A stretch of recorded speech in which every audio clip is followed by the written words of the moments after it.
You know the scenario far too well. Someone has asked you a question and you start to answer, and then you realize, oh my goodness, I could also add this example. And actually, in order for the person to understand me, they actually have to also understand this context. And maybe I should also add the example that we saw 2 years ago in that particular project with our colleagues that would help them have the context and understanding.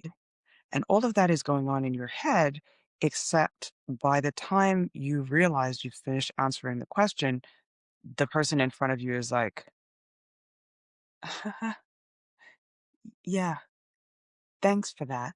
And you know you've lost them, like you know it in your heart of hearts.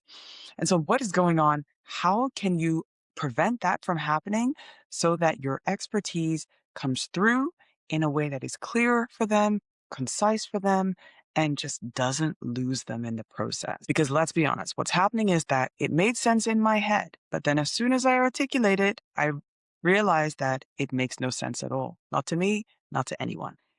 In this video, you are going to get the steps that you need to take in order for that to stop happening once and for all.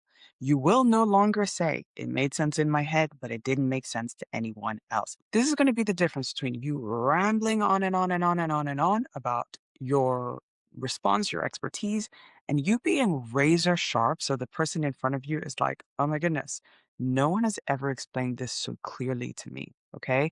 I'm going to take you through the steps in this video. Now, to give context to this, it's important to understand when you have an area of expertise and you know an innumerable amount of things about your topic that you have accumulated over time, over several years of study and conversations and research and projects, all of that information is in your head. Some of them you have to think back in order to retrieve. Some of them are front and center in your mind, but there's a whole lot going on because there are so many layers to what you know.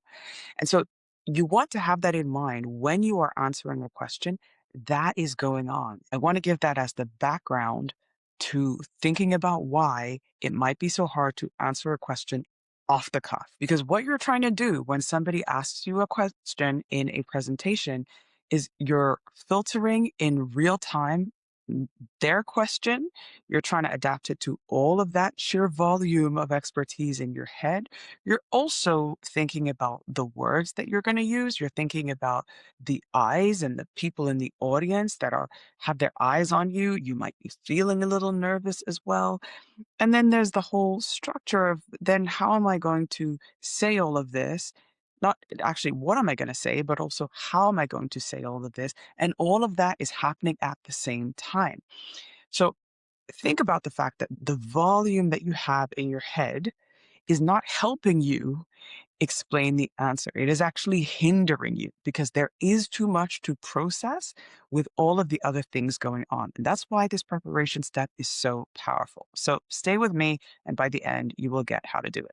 So, step number one in giving an answer that is clear and concise and does not lose the room is divergent thinking.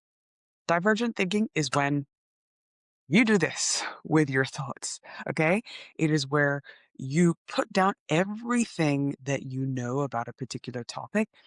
It is a brain dump, okay? What I would recommend is start with one central question. What problem is my expertise solving? And you write down everything that you know that is relevant to how your expertise is solving a particular problem. Now, you are doing this way before slides. This is step zero, okay? You're putting all the ideas down on a blank sheet of paper or on a blank document. I do recommend writing because it slows down your ideas long enough for you to think more deeply about the process. Typing goes a lot quicker, and as a result, there may be some ideas that come to mind whilst you are writing, which will not come when you are typing. You can try both out. You see which one works for you. Either way, you want an outlet for all of the thoughts that you are trying to bring out off the cuff, but they really need this preparation outlet in order for you to then be able to choose later on which ones will actually earn their place in your answer. So if you keep that question, what problem is this my expertise solving here? Then it is going to pull the most important ideas out of you. All right. And the one rule for this exercise is that you do not judge what you write. If you start judging what you're writing, you're not going to write freely. You're going to say, oh no, let me restate this, let me do this a different way. And that's just going to hinder you further. So make sure that there is zero judgment around what you're writing. It doesn't even matter. In fact, it's actually more helpful if when you write, you find, oh, I actually don't know this and I think I should.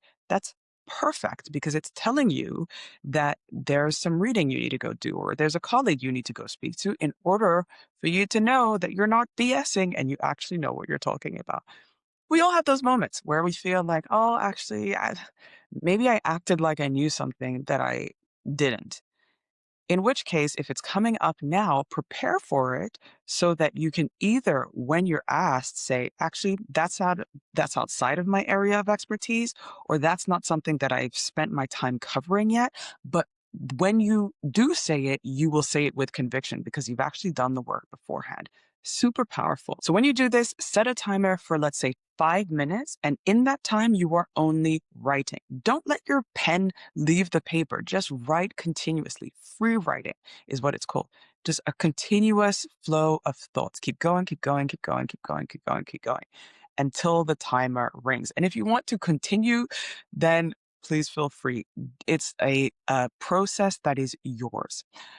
When you feel comfortable that you have written in a way that your thoughts have been allowed to come out and flow onto the page, you're going to do step 2, which I can guarantee you 99% of professionals do not do. And this will separate you from the crowd. It is auditory assistance. It is a fancy word for reading out loud. Reading out loud, once you have put your thoughts on paper, is such a powerful process. And not only will it generate new ideas, but it will enable you to hear your thoughts from the outside. What's happening when you explain and then realize no one gets it is that you realize that the thoughts that are inside my head are not the same when they come out through my mouth. When you do this in the preparation process, read your thoughts out loud, you are now in a position to assess whether it does make as much sense when you say it as when it's just in your head. And this is your golden opportunity to now order your thoughts so that when it's spoken, they still do make sense. This is so powerful. And it's the step you do not want to skip. This is your opportunity to find out where your argument falls short or where how you were explaining it just doesn't work or doesn't land. It is far better for you to discover this when you are in your office or when you are in your study than to discover this in front of stakeholders. I mean, you probably want to do so beforehand. And the thing is, the people who do so beforehand are then far better prepared when they are in that high stakes presentation. So continue this process until you feel you have got everything you want to say down on paper. Okay? Do not be afraid of this revealing areas that you still need to work on. So you've done step number 1, the brain dump. You've done step number 2, the auditory assistance. And now step number 3, it is this convergent thinking. Okay, so we have divergent, then we have the auditory assistance, the reading, and now we have convergent thinking. Okay, convergent is when you are going from this to this. You have your brain dump, you have everything you would have wanted to say about your topic, and now you want to converge that into one main point. And here is why this is so powerful. What is happening when you try and explain everything is you don't know what the direction is. Now that you have taken the time to put everything down on paper and to read it out loud, and now you know there is a structure, you know what are the important points versus the details that don't really need to be mentioned. Now, when you go back and look at this work, you can say, okay, so then what is the point of what I am saying? When you are clear on that, and if you can state your point in about 10 words, let me guarantee you that you will set yourself apart from all of your colleagues. That you have a point that can be stated in 10 words, and everything in your presentation is going to lead back to that point. Let me tell you, you are an anomaly. When you have established this is exactly the point that I want to make, then you can take out everything that does not add to that point. And what this means is by the time you open your mouth, you're not agonizing over the fact that there were things that I wanted to say that I can't because you have gone through the cognitive process of realizing actually that point didn't earn its place in this response or in this presentation or in this report that I'm giving. And that means that everything that you're saying underlines a point that you are making for the audience. And surprise, surprise, if that can be encapsulated in 10 words, then what is the likelihood that next week when someone is saying, oh, well, what was Jimmy's presentation about?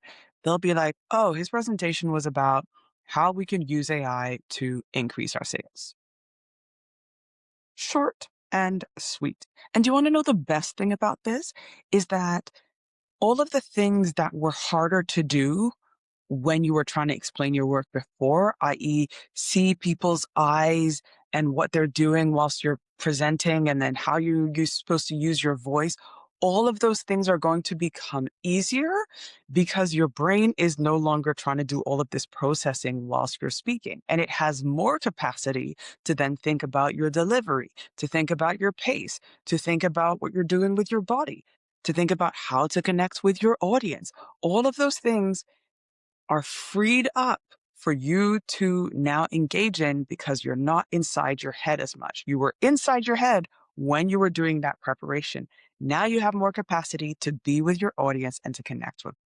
So for your next presentation, or if you've been asked a question that you know you bombed and just spoke on and on and on and on and on, I want you to try and answer that question again, but do this exercise first. Set your timer for 5 minutes. Put down everything you would answer for that question, whether it's details, whether it's irrelevant facts, whatever, all of the things you went into, write those down, okay? Do the auditory assistance and then converge into one point. And then I want you to try and answer that question again, or I want you to try and give that presentation again, even if it's a shortened version, for you to understand the difference it makes when you have put all your ideas down onto a paper and then selected the best ones for the purpose of your answer or your report or your presentation. Like night and day, I tell you. And I guarantee that your ideas are going to be 1,000% clearer when you decide to communicate them just by doing this exercise. Don't skip it because most professionals will, but you will set yourself apart if you spend those 5 minutes doing exactly that. And then, surprise, surprise, you come off as the professional that is crystal clear in their thinking and understanding. Do that, and I'd love to hear. Comment underneath how it goes for you.